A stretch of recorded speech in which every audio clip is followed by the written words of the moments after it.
I discover that my parents and my sister and my brother used money I provided to fund a secret trip without including me, leading to shock and betrayal. I confront my sister and my parents, set boundaries, and begin a journey of self-discovery and healing. I froze the video call frame, thumb hovering over the trackpad as my heart skipped. My name is Emily Rivera. I'm 29, and I live in Portland, Oregon. It was a Tuesday evening, and my sister Jenna and I were doing our usual catch-up, coffee mugs in hand, laughter drifting through our headphones. I thought we'd scroll through old family snapshots from our recent staycation week. Mom and Dad had pitched the idea, and I'd happily agreed to chip in when they asked to deposit a lump sum into the family fund.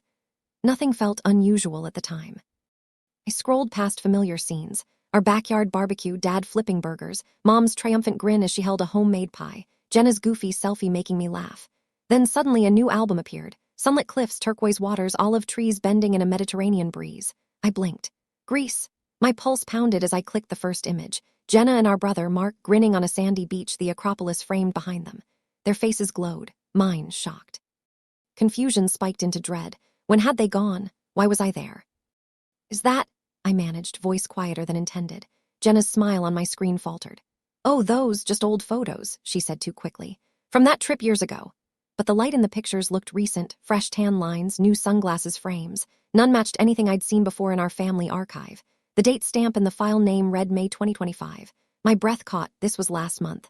I remembered approving the payment labeled Family Fund barely 3 weeks ago. I'd assumed it covered groceries or a small home repair. I never imagined it financed a secret Greek getaway. My chest tightened.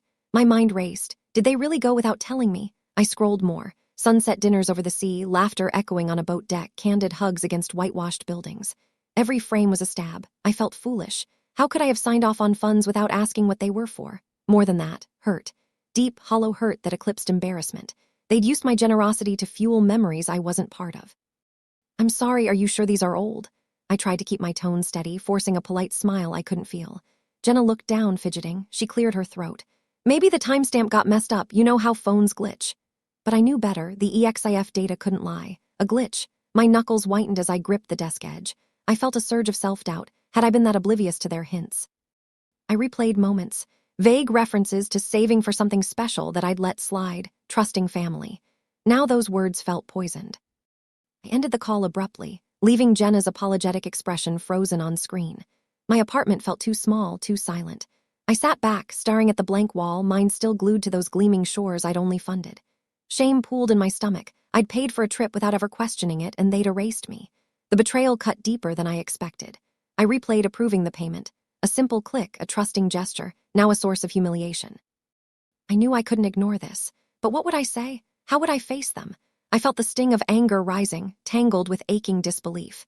They built memories under Mediterranean skis and left me in Portland's gray drizzle. My pulse thrummed as dread and resolve tangled. I needed answers, and I needed them soon.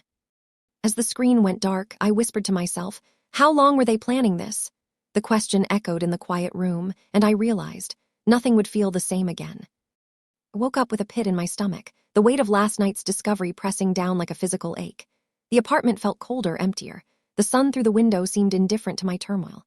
I sat on the edge of the bed, phone in hand, replaying snippets of conversation in my mind.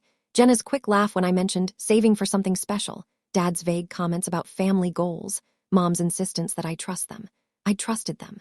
Now every word felt laced with deception. In the living room, I paced between the couch and the kitchen, cradling a mug of lukewarm coffee. Each sip tasted of regret. I replayed dinners over the past months, our family gathered around the table, forks pausing mid-bite as someone changed the subject whenever I asked about plans.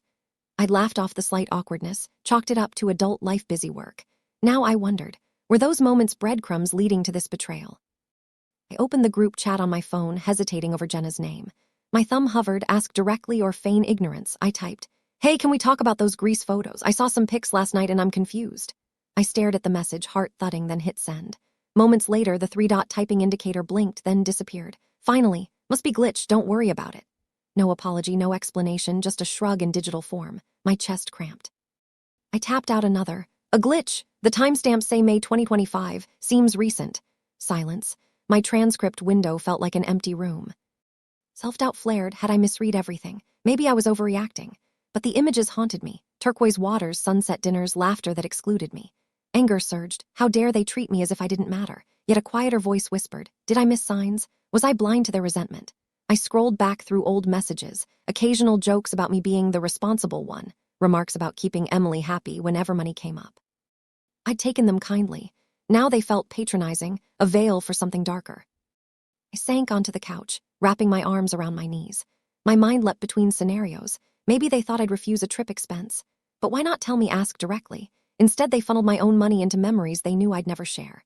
The betrayal tasted bitter. I felt foolish for not questioning the family fund sooner, for letting trust override curiosity. Tears blurred my vision as I remembered approving that lump sum payment, a gesture of love now weaponized against me. I tried calling Jenna, but she sent me straight to voicemail. Sorry, busy at work.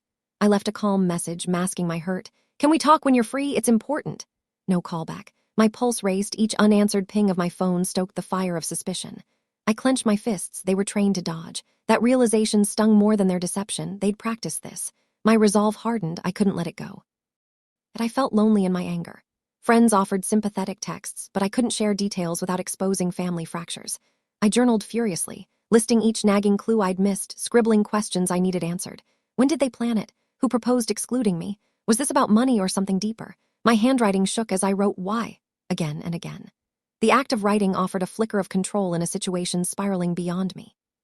As afternoon light shifted to dusk, I found myself drawn back to those photos on my laptop.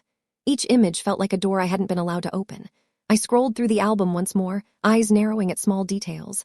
A souvenir keychain in the background, a date on a cafe receipt someone snapped. Patterns formed, they'd been meticulous. I closed the laptop with a sharp snap, heart hammering. I knew the next step. I had to dig into the family fund transaction, trace the money trail. But first, I needed clarity on how to approach them, how to demand honesty without losing myself in rage. I exhaled, leaning back as dusk settled. The apartment was quiet, but inside, my mind thundered. I wouldn't let this pass. Something in me shifted. I would find the truth, no matter how painful. And I realized, once I started, there was no turning back. I stared at the contact icon for my parents, heart thumping as if it knew what was coming. I forced myself to click call, reminding myself it was just a routine check-in. Hey, Mom, hey, Dad, how's everything? My voice sounded steadier than I felt. They greeted me with warm tones, the familiar rhythms of small talk cushioning the tension beneath. We exchanged updates, Dad's knee still sore from his morning jog, Mom's new herb garden flourishing on the windowsill. I nodded along, typing quick notes in my mind. Keep it casual, then gently steer toward Greece. After a few minutes, I took a breath. Actually, there's something on my mind I wanted to ask. Did you both happen to see some photos of a trip to Greece recently? I kept my tone light, as if curious rather than accusatory. There was a beat of silence. Dad glanced off screen. I could almost see his practiced pause. Greece, he asked, voice neutral. I'm not sure, maybe some old pics popped up.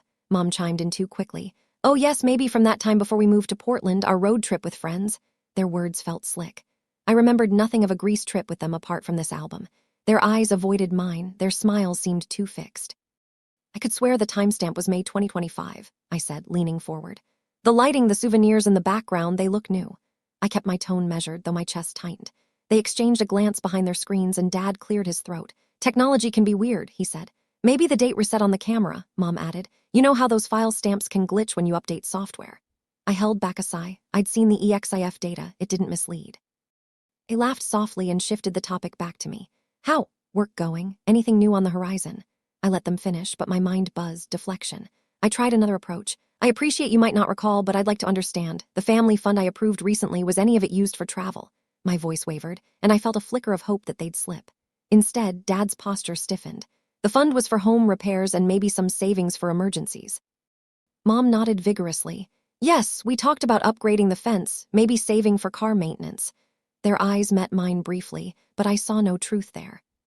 I forced a smile into my voice. Right, I remember that conversation.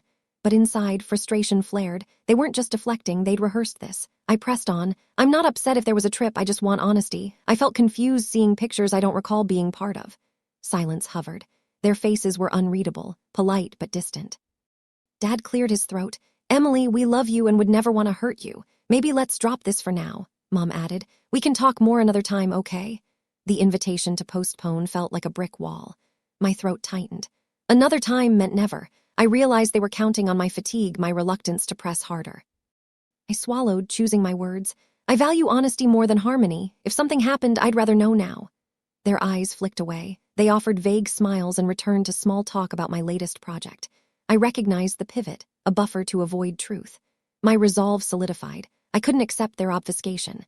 Yet I also sensed the cost. Pushing now might fracture us irreparably. As the call wound down, I felt the familiar pull of anxiety and the new flame of determination. I said goodbye, but lingered in silence for a moment after they clicked off. The screen dimmed, leaving me alone with the echo of their deflections. I pressed my palms against my eyes, heart pounding. Accept their rehearsed answers or demand the truth right now. Neither path felt safe, but I knew one choice. I couldn't return to pretending everything was fine. I exhaled, steeling myself for what came next, because there was no turning back now. I waited at the cafe table, fingertips drumming against the wood as I watched Jenna approach. The bell above the door chimed, and she slid into the seat opposite me with a practiced smile that didn't reach her eyes. I ordered a cappuccino but barely tasted it. The aroma felt muted under the weight of what I needed to ask. "Hey," she said, voice light. "Thanks for meeting me." I offered a small nod, leaning forward. "Thanks for coming." My throat tightened, I forced calm. "I wanted to talk about the trip." I didn't mention Greece directly at first, careful to keep the pretext casual. Jenna's fingers wrapped awkwardly around her mug. She glanced at the rim, then back at me. "I didn't realize you wanted to discuss it now," she said, voice too measured. "I thought we were fine." A flicker of guilt crossed her face before she masked it with a shrug. I caught the hesitation. Her eyes darted to the door, as if checking an escape route. "I saw how you looked the other night," I said quietly. "I know something's off between us." She paused, exhaling slowly. It's complicated." The word felt like a shield. I pressed. "Complicated how? Why did you and Mark and Mom and Dad go without telling me?" Her cheeks flushed, she dropped her gaze. They'd rehearsed this, trivial updates about work, a new show Jenna was watching, Mark's weekend plans. I listened, nodding, but my mind cataloged every avoidance. When conversation lulled, I tried again. "Jenna, I need honesty. Were you upset with me? Did I do something to deserve exclusion?" Her fork tapped the plate, a nervous rhythm. She swallowed, eyes glossy. "It wasn't about you personally," she began, choosing words too carefully. "It's family things, resentments." I felt a twist in my chest. "Resentments against me?" She bit her lip. "There were decisions, patterns, small things you didn't notice." I clenched my mug. "I want specifics." She glanced around. The cafe buzz felt invasive, as if strangers overheard her guilt. She tried to laugh it off. "You always took charge of money, Emily. We felt overshadowed, like you judged our choices." My heart thudded. I thought my responsibility was helpful. They'd felt controlled. "But you never told me you felt that way." Her silence spoke volumes. She stared at the table. "We didn't think you'd understand. And when we saved up, well, maybe we thought excluding you would be easier than arguing." Her words landed like stones. Excluding me was easier. My throat burned. I swallowed hard, leaning back as anger and hurt surged. "Easier for what? To avoid confrontation? To hide resentment?" She met my gaze then, eyes glistening but guarded. "Yes," she admitted softly. "It hurt that you always said yes to things like the family fund. We felt trapped by your generosity." I felt the sting of betrayal deepen. My willingness to help had been used as leverage. "So you used my money behind my back to go someplace without me?" Silence. She nodded, tears gathering. My pulse hammered. Their petty resentments had grown into this cold exclusion. I felt humiliation and rage, but also a strange clarity, the hidden dynamics laid bare. "I never wanted control," I whispered. "I trusted you all. You turned trust into secrecy." Jenna's shoulders slumped. She reached out but withdrew her hand. I recoiled instinctively. I took a breath, forcing myself to stay present. I needed to know why, and now I do.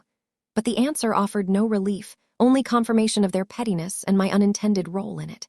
Jenna's apology felt hollow against months of hidden grievance. I realized that understanding their resentments only fueled my resolve. I couldn't accept this betrayal silently. She looked up, eyes searching mine. "What will you do now?" I paused, staring at my empty cup. The question hung between us, charged and uncertain.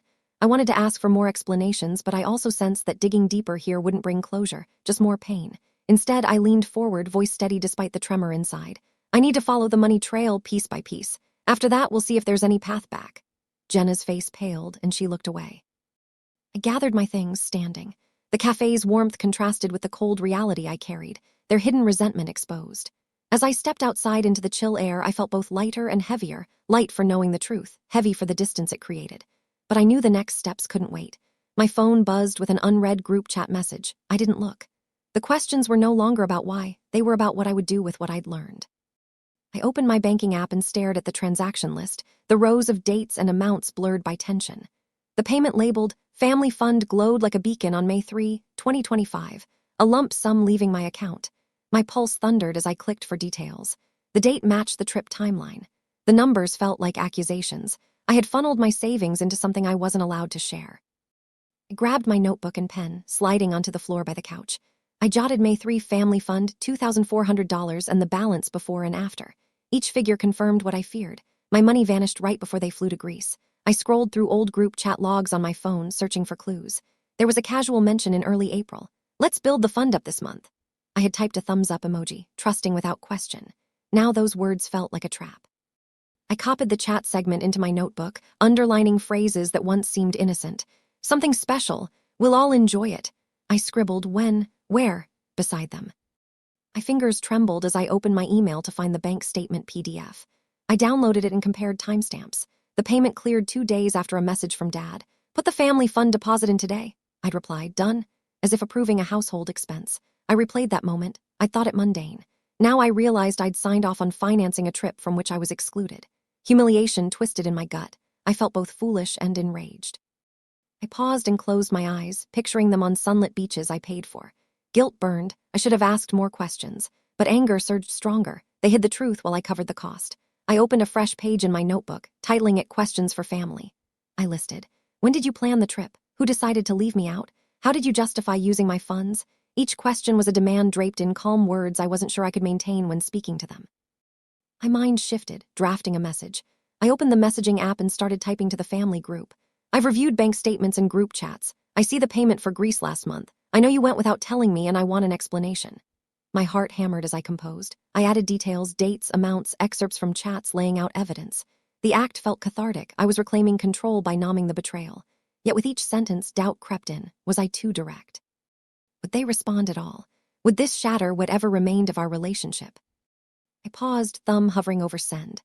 The draft glared back at me, unflinching truth in black and white. I felt my chest tight and breath shallow, a wave of fear. What if they dismiss me again or respond with more deflection? But another wave of resolve. I owed myself honesty even if it meant conflict. My hand shook as I scrolled back through the draft, checking tone. Firm but not inflammatory. I reread. I need honesty. I trusted you and you used my generosity against me. As dusk settled outside, the room felt charged. The message sat unsent, a crossroads between confrontation and lingering uncertainty. I closed my eyes, recalling the cafe conversation with Jenna, her eyes avoiding mine when admitting their resentment. Now the ledger confirmed my role as unwitting sponsor. There was no going back to naive trust. I reopened the draft, heart pounding. I had to decide. Send it now and force their hand or gather more proof before confronting them publicly. My finger trembled above send. The truth was ready. The next move was mine. What would I choose? The restaurant's warm light felt like a trap the moment I stepped inside.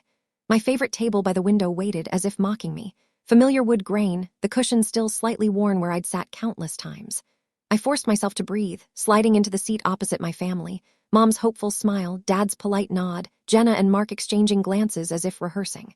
They lifted glasses. To Emily, welcome home, they said, voices bright.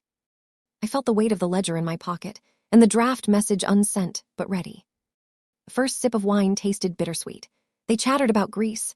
The sunsets were unbelievable, Dad said, eyes shining as he mimed a toast.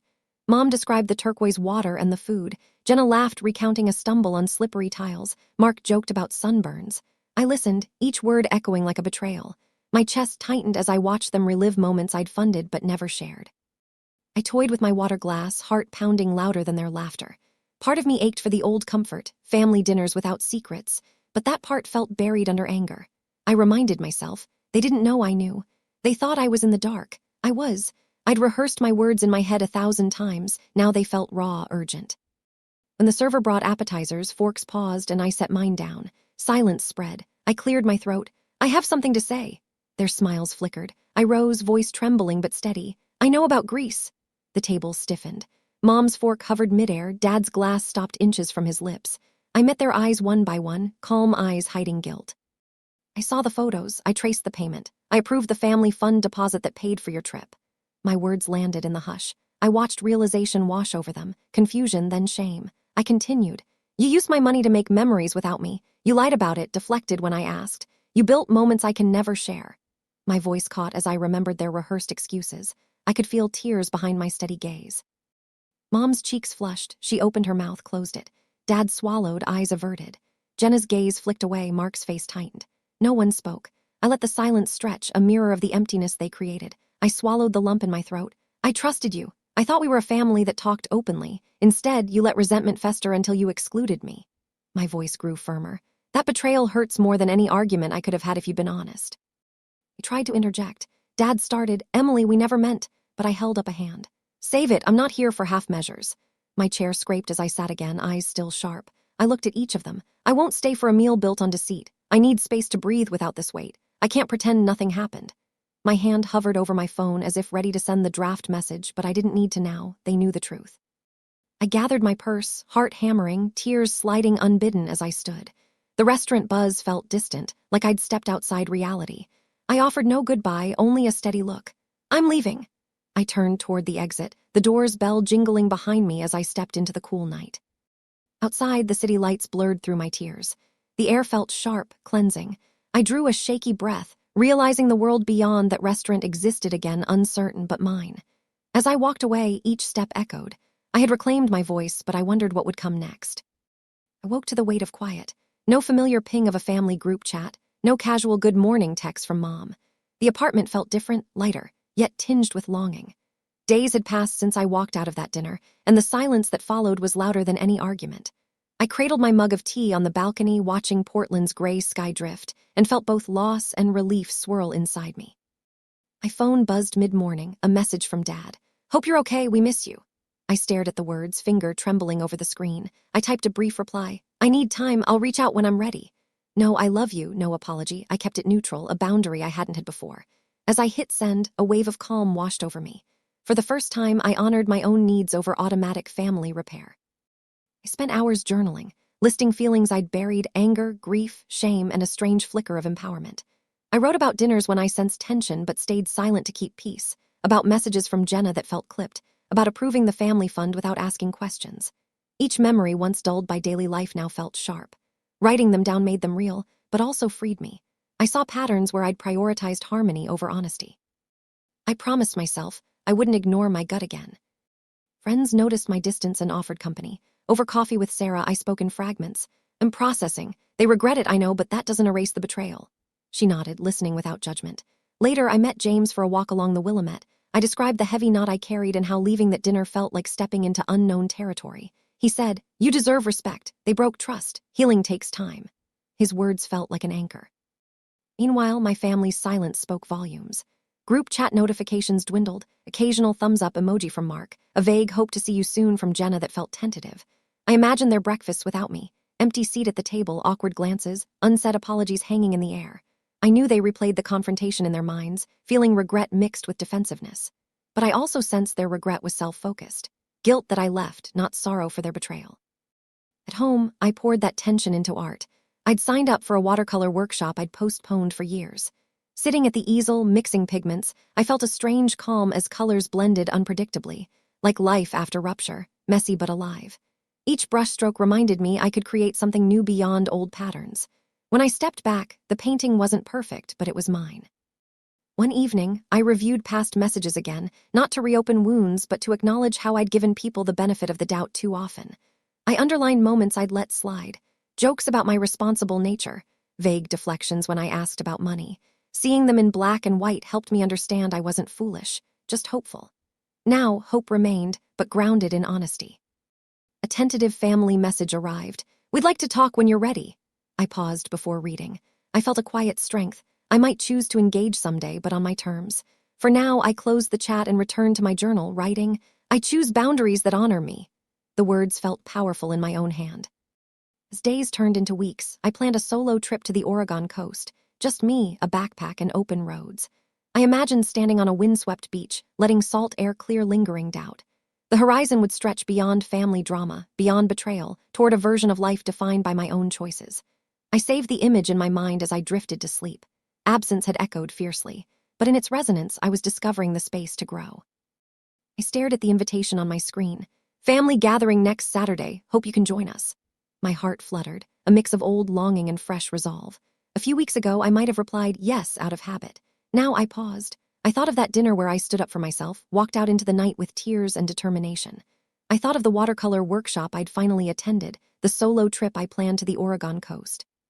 I realized I didn't owe them immediate reconciliation, only honesty with myself. I typed a brief reply. Thank you for the invitation, but I need more time. I wish you well. No justification, no promise. Hitting send felt like closing one chapter and guarding another. The relief was immediate. I wasn't tethered to their expectations or their timeline for forgiveness. I was free to chart my own path, even if it meant lingering grief. That afternoon, I packed a small bag for a weekend retreat I'd postponed. A solo cabin near Cannon Beach. The idea of walking alone on a windswept shore, no familiar faces, no old dynamics, felt both terrifying and thrilling. As I drove west, the city's skyline faded behind me, replaced by pine-scented air and the promise of open space. Each mile felt like shedding layers of doubt I'd carried for years. At the cabin, I set up my journal and sketchbook on a small table by the window. Outside, waves crashed against the shore, indifferent to my story, but somehow echoing my own ebb and flow of emotion. I spent mornings wandering the beach, letting salt spray clear my thoughts. I collected smooth stones and driftwood, tactile reminders that beauty can emerge from things once adrift. I paused before each crashing wave, imagining the pull of tides as boundaries, sometimes pulling you back, sometimes pushing you forward. Back at the cabin, I wrote a post for Reddit, imagining it shared on r/true off my chest. I began with the shock of discovering the secret trip, the sting of betrayal, and the slow reclamation of self through confrontation and solitude. I wrote honestly about lingering sadness. I missed familiar laughter, the idea of family dinners. But I emphasized how I learned to value my own voice over forced harmony, to set boundaries that protect my dignity. I shared how walking away wasn't about punishing them, but about honoring myself. My hands trembled as I typed. Vulnerability felt raw, yet freeing. Later, I joined a small local art circle back in Portland, painting abstract landscapes that mirrored my inner shifts. Friends commented on the changing hues, darker tones giving way to brighter streaks. I realized those strokes represented me, shadows of hurt entwined with threads of hope. I didn't post those paintings online. They were, for me, private testaments of growth. On the final evening of my retreat, I climbed a dune at sunset. The sky painted in muted oranges and purples, horizons stretching endlessly. I thought, this is my life now, a vast space where I choose destinations, relationships, boundaries. I acknowledged pain that lingers but refused to let it define me. I whispered to the wind, I'm okay. The wind neither answered nor judged. It simply moved on as I must. Back home, I checked my phone, a tentative hope you had a good trip from Jenna. I paused before responding. For now, I saved the draft. Thank you for reaching out. I'm still processing. I'll let you know when I'm ready. I felt no rush. My story wasn't finished. Healing isn't linear. I closed the message and looked out the window at the city lights, thinking of the coast horizon still vivid in my mind. I posted my Reddit entry, then sat quietly as comments trickled in. Strangers sharing similar wounds, encouragement, questions about boundaries and self-worth. I paused on one comment. How did you know when to walk away? I smiled, realizing some answers come only when you stand alone and listen to yourself. I closed my laptop and exhaled, wondering what horizons awaited next, and knowing I'd face them on my own terms.